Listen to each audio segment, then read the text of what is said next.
Buenos días, buenas tardes, buenas noches, queridos amigos de Factores de Poder. Para mí, nuevamente un placer estar después de esta ausencia prolongada por ciertos eventos que, bueno, lamentablemente se escapan de las manos junto a ustedes y junto con mi hermano y amigo Eduardo Figueroa. Hoy es martes 25 de junio. Mi nombre es Luis Lugo. Hoy está el cumpleaños de mi hermano, a quien le mando un abrazo en la distancia. Eduardo, gracias por recibirme nuevamente aquí a esta casa que nos abrió la ventana. Fue un gran compromiso dejarte entrar de nuevo, ¿no, Luis? Súper contento. La gente preocupada por tu dedo. ¿Cómo sigues del dedo? No, todo bien, hermano. La verdad, bastante mejor. Ya tengo la muela completa. Buenísimo. Bueno, buenas tardes y buenas noches, depende de donde nos vean, a todos los seguidores de Factores de Poder. Les voy a intentar introducir, Luis, un saludo propositivo que estoy viendo, más que aprovecho y hago la cuña. Estoy viendo unos podcasts que hace Led Varela y de verdad que me parece increíble la manera que saluda, porque él dice, mira, bueno, después de que salude dice, espero que estén bien, espero que estén fuertes y espero que todo les esté saliendo excelente, pero si no les está saliendo bien y la vida en este momento está apestando, pues bueno, no pasa nada, hay que seguir adelante. Y hace ya 2 semanas que estuve en Madrid, que estábamos, bueno, nos invitaron para dar algunos testimonios. Es importante los testimonios, Luis, porque, bueno, sobre todo personas, bueno, como tú y como yo, y otras personas que han pasado por momentos mucho más difíciles, en esos momentos que todo se viene abajo y que todo se oscurece y uno piensa que la vida es estática y que nada va a cambiar. Y realmente va a cambiar. Yo hace 2 años, hace 2 años, tuve la oportunidad de viajar a París y me tomé una foto en la Torre Eiffel y yo hice un comentario. Yo decía, la vida es una cosa increíble. Un día metido en un sótano, detenido, siendo preso político, torturado, en limitaciones, pensando que no hay salida a la situación, y otro día te estás tomando un café frente a la Torre Eiffel. Y tenemos que tener perspectiva de que esa es la vida y que siempre hay salidas y opciones para cualquiera que sea la situación que estemos atravesando, Luis.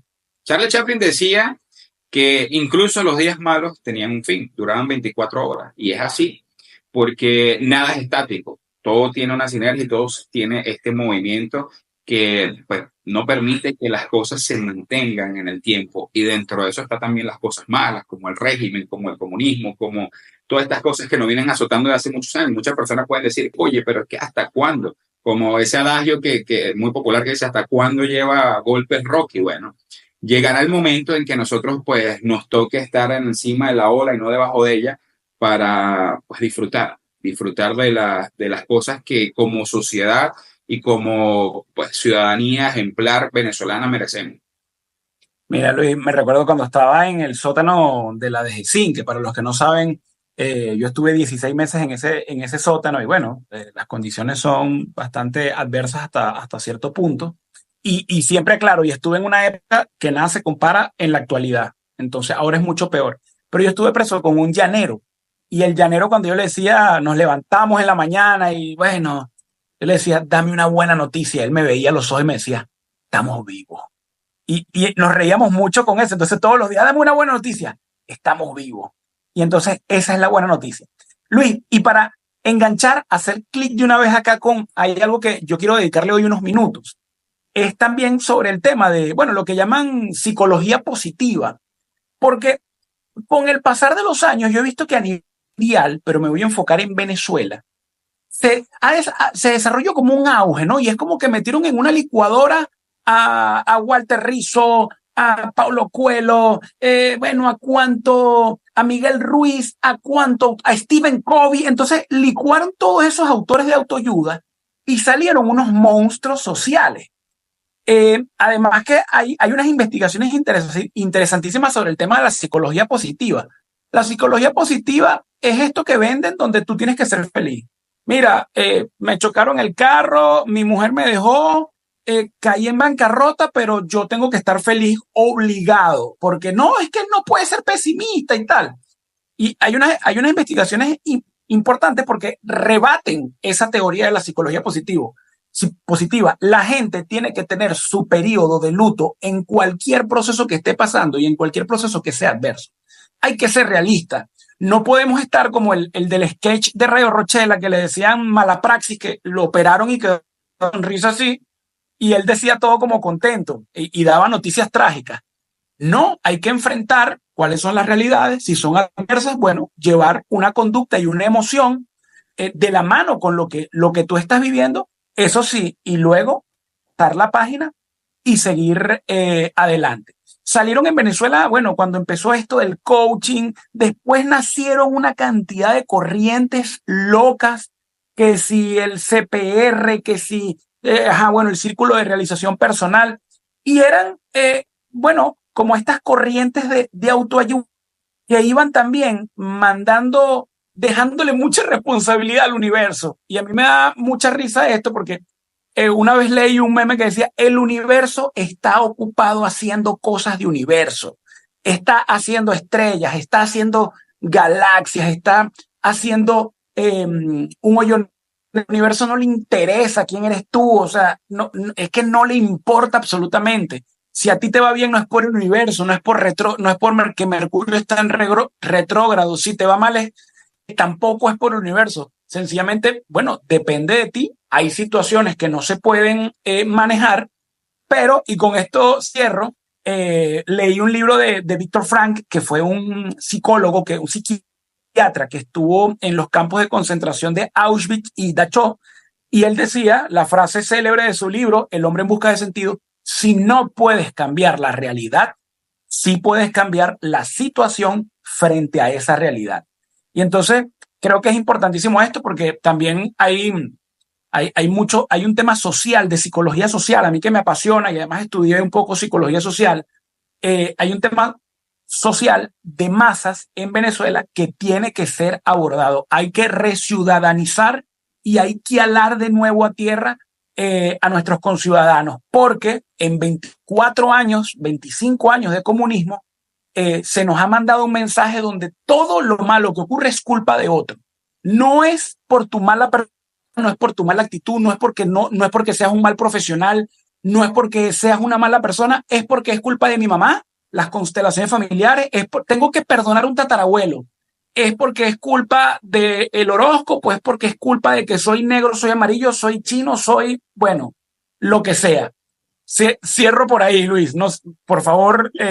Totalmente de acuerdo contigo, Eduardo. Mira, es saludable pues vivir el luto si es que hay que vivir un luto. Y un luto no porque hay una pérdida de un familiar o de un ser querido. Un luto puede ser, bueno, perdió tu equipo de fútbol, la situación país, perdiste el empleo, lo que sea. Pues el ser humano necesita, porque eso es parte de los sentimientos del ser humano, eso está en el genoma del ser humano.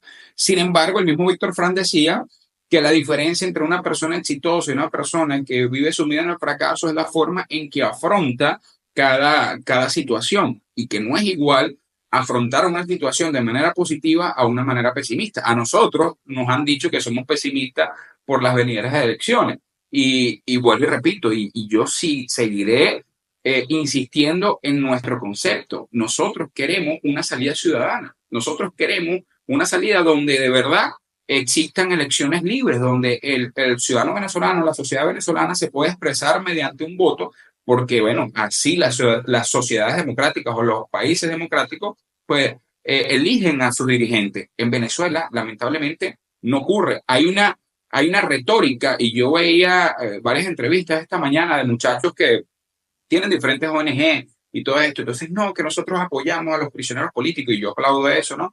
Nos vamos a reunir en Madrid y bueno, nosotros todo lo que recabemos va a ser para la persecución que existe en Venezuela, porque en Venezuela hay dictadura.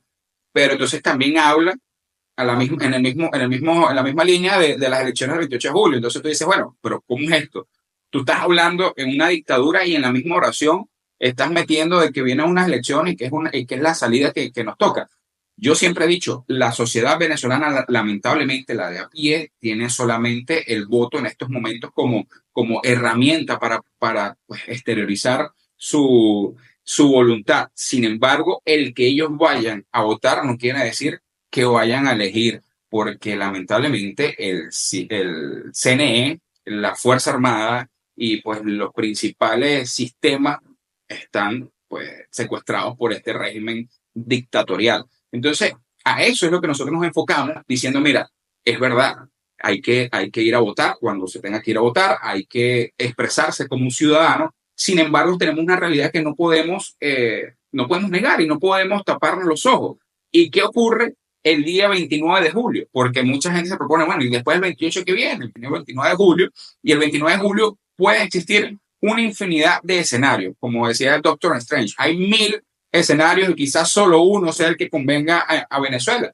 Pero, primero, la parte política debe tener visualizado, si es una facción política seria, la cantidad de escenarios que sean posibles para atacar cada uno de esos escenarios. Y dentro de esos escenarios está también el de ganar. Porque, ¿qué ocurre? Que si gana la oposición tiene 6 meses para facturar esa victoria, si, te pones si nos ponemos en contexto, porque entregaría en diciembre o en enero del año siguiente. Entonces son 6 meses que tienen que aguantar la oposición para poder llegar a Miraflores, en teoría. Eso sí, sí, eso ocurre.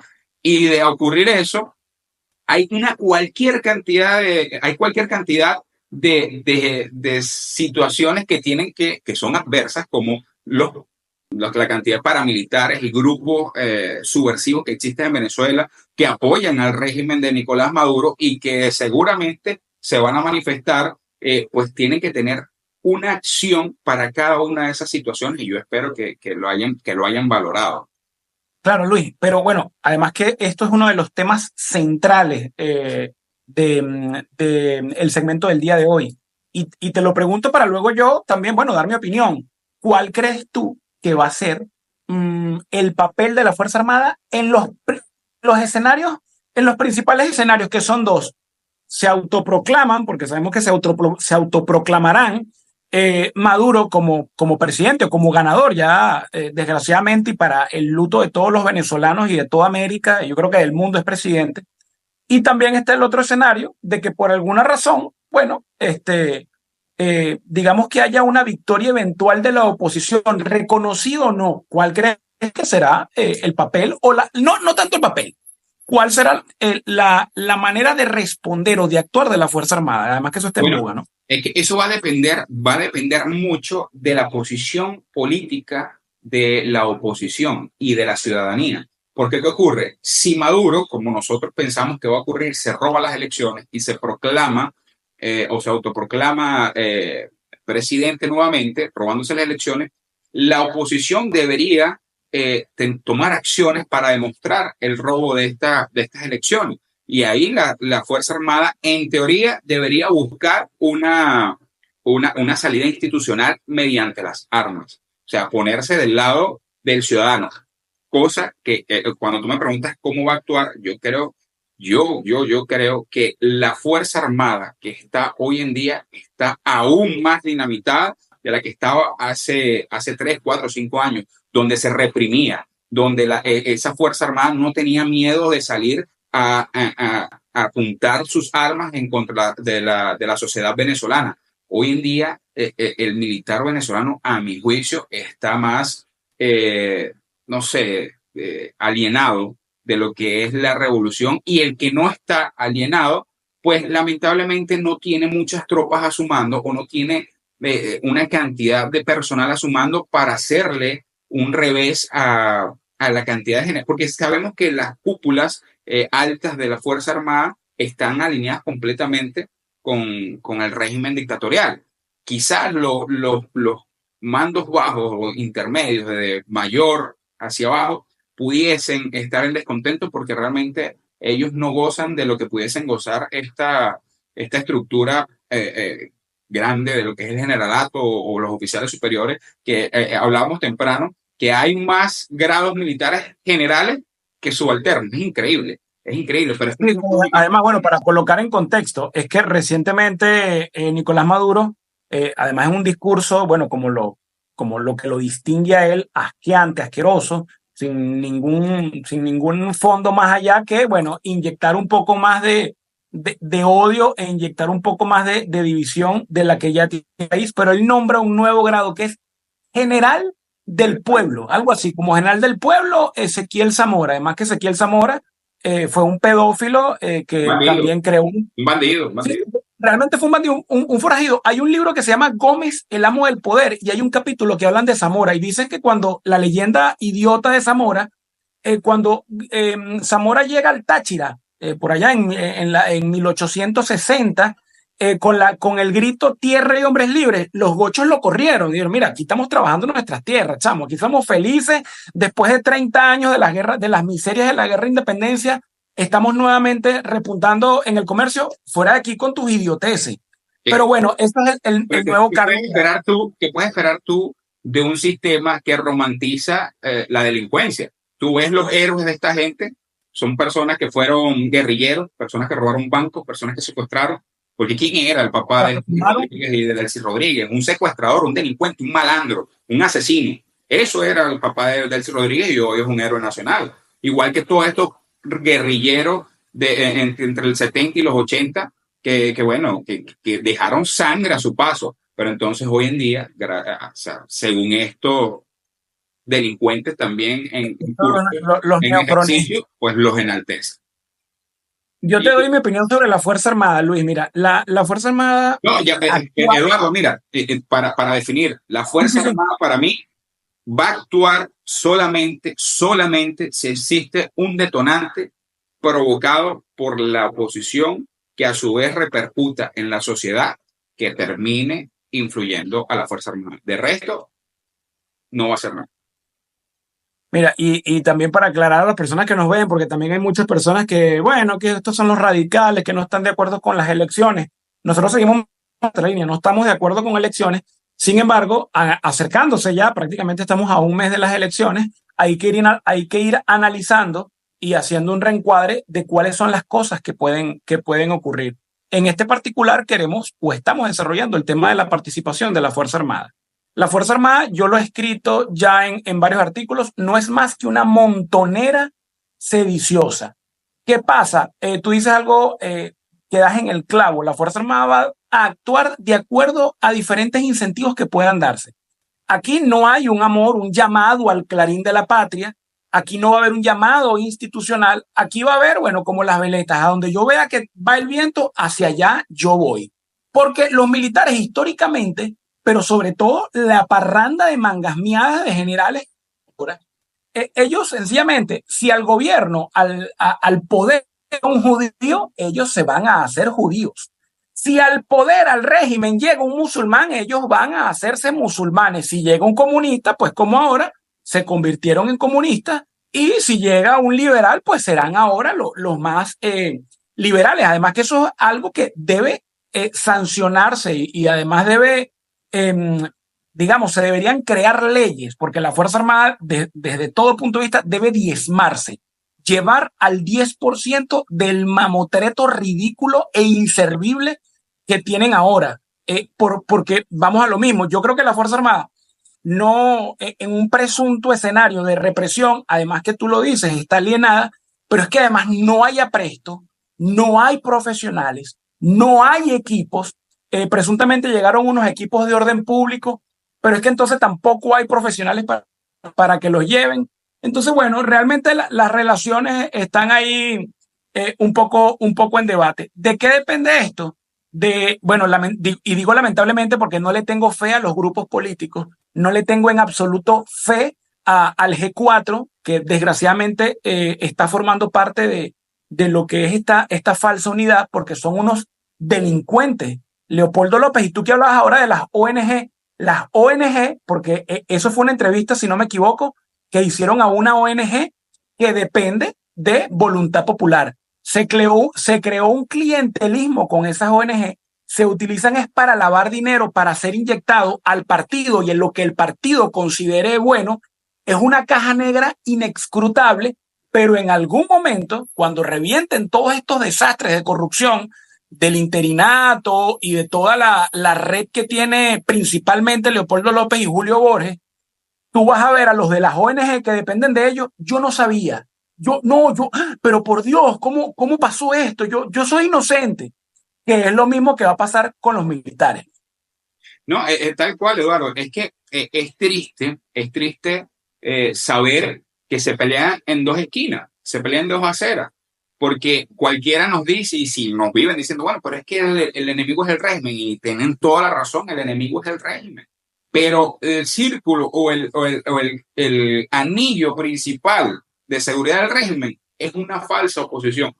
Y yo no estoy nombrando, y Eduardo lo acaba de decir, no ha nombrado en ningún momento a María Corina, porque ahorita, bueno, María Corina es intocable. Y eso es un error también que tenemos como sociedad, que enaltecemos al político, endiosamos al político y no le hacemos las críticas que tenemos que hacerle. Críticas como que por qué demonios María Corina se junta con toda esa parranda de delincuentes, con toda esa parranda de malandros. Y muchos van a decir, bueno, pero es que necesitamos la unidad y el fin justifica los medios, según Maquiavelo. No, hermano. Aquí tú eres con quien te juntas. O sea, si tú estás con malandros, tú vas a ser, o sea, hay 4 malandros, estás tú y tú no eres un delincuente, usted va a ser quinto malandro. Si usted hay 4 estudiantes y usted está al lado y usted no está estudiando, usted va a ser un quinto estudiante. Porque dime con quién anda y te diré quién eres. Quién eres. Lamentablemente, eso. Y muy aparte de eso, vamos a imaginar que es por estrategia, porque la gente dice, porque uno es un idiota que uno viene saliendo de una cueva. No, es que tú no sabes, el famoso, es que tú no sabes, es que eso es una estrategia que se tiene y tal, pero como tú en una transición, luego en esa espléndida estrategia que realmente respondió fue a improvisaciones, cómo tú vas a tener, en el caso de una eventual victoria, tú vas a formar gobiernos con unas viudas negras que lo que van es a implosionar una transición y todo está dado así. Y fíjate, ya yo estoy hablando hasta de un eventual escenario donde se puede hacer una transición. La transición, bueno, va a tener que atravesar un campo minado absoluto donde el principal peligro va a venir o va a ser la guerra interna, lo que tú dijiste, hasta que no se rompa ese anillo, pues va a ser muy difícil. Y otra de las cosas, hay algo que ahora que estamos de moda con la transitología, las reservas de represión líquida. Aquí nadie ha querido decir que se va a perseguir y se va a repatriar los bienes y el dinero robado del erario público, que se ha saqueado del erario público. Nadie lo ha dicho, porque mientras ese dinero, más de 600.000 millones de dólares, ya se habrán gastado, pues no sé qué cantidad de dinero, pero hasta que ese dinero esté por ahí rondando en el mundo, en Andorra, en Suiza, en las Islas Caimán, en donde sea que esté, en Panamá, ese dinero será utilizado para inutilizar y sabotear cualquier gobierno y al cabo de 2, 3, 4 años se clame en hombros y que el chavismo vuelva. Hay personas, Eduardo, y con esto concluyo, hay personas que dicen que están dispuestos a sacrificar el perdón hacia estas personas, hacia estos criminales, con tal de que se vayan. Y es un error garrafal. El primer error garrafal partió de ahí, de una amnistía, de un perdón. Porque si Caldera no hubiese amnistiado al delincuente de Hugo Chávez, nosotros no estuviésemos quizás aquí, en estos momentos donde estamos. Entonces, usted quiere seguir poniendo más ejemplos de, bueno, mira, yo soy un delincuente porque, bueno, y ahora llego al poder y ya perdonaron a esto, me van a perdonar más adelante también. Usted está creando una especie de jurisprudencia de que todo aquel que llegue y comienza a ser represivo y comienza a ser un dictador o un autoritario, usted lo va a perdonar más adelante con tal de que se vaya al poder. Entonces, estamos errados. Usted no puede, o sea, la democracia y la justicia van de la mano. Usted no puede poner al lado la justicia. No, qué bueno que se vayan. No, no, porque hay madres que perdieron a sus hijos, hay esposas que perdieron a sus esposos, niños huérfanos, hay personas que lamentablemente tuvieron que ver morir a su familiar en el exterior, porque estos delincuentes así lo quisieron, porque estos delincuentes con su persecución asesinaron, desaparecieron y apresaron a cuanta persona a ellos le convenía. Entonces, El 90%, Luis, que este es un número que me alarmó, el 90% de las familias venezolanas tienen al menos uno o varios miembros de su familia en otros países.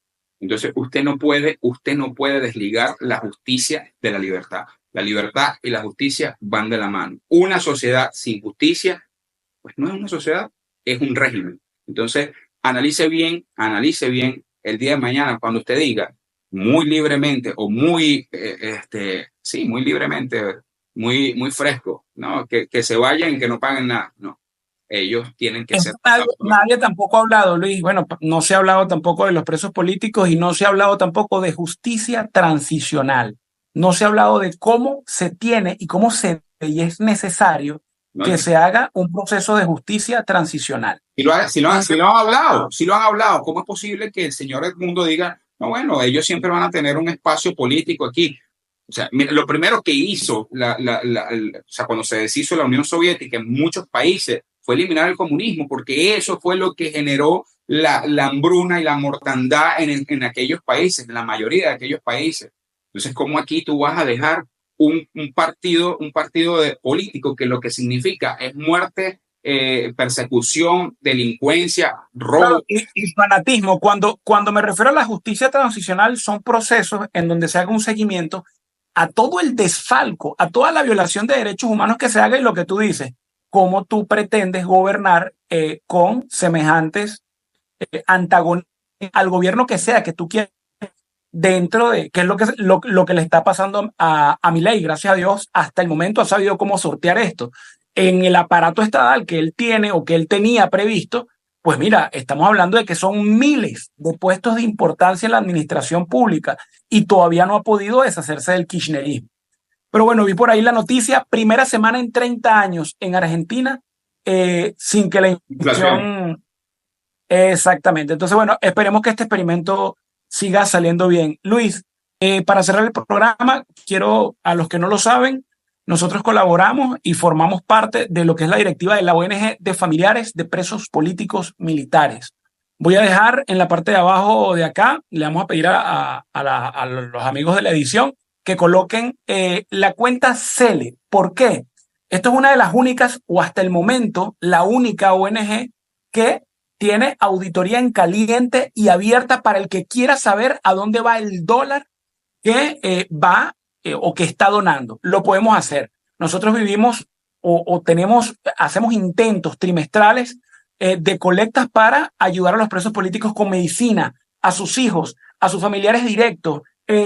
Mira, bueno, hemos comprado útiles escolares en algún momento, emergencias médicas, principalmente comida, porque hay presos que están pasando por fases de desnutrición. El que sea que quiera ayudar es bueno, invitado y será bienvenido con lo que sea 0,50 céntimos, $1, 10, 5, comida, una caja de pastillas para el dolor de cabeza, lo que sea. Voy a dejar acá la cuenta de la ONG y bueno, todo apoyo siempre será agradecido y retribuido en millones de bendiciones. Es así, Eduardo. Y los que están aquí en Estados Unidos, lo que donen, pues es deducible de sus impuestos, así que bueno, haciendo un bien, a usted también se le retribuye un bien de manera inmediata, aparte de las bendiciones y oraciones, pues que se va a ganar gracias a esas donaciones. Eduardo, un placer. Realmente es un placer siempre compartir espacio contigo, con toda la gente aquí de Factores de Poder. Y pues bueno, vienen muchos proyectos, muchas cosas buenas y que con el tiempo se las haremos saber. Bueno, pero yo les adelanto, vamos a abrir un canal también para ir desarrollando noticias durante la semana. Yo adelanto, Luis, adelanto y me pongo holístico y se lo lanzamos al universo, como las personas que andan pendientes del universo. Que tengan feliz semana. Una buena noche para todos. Buenas noches.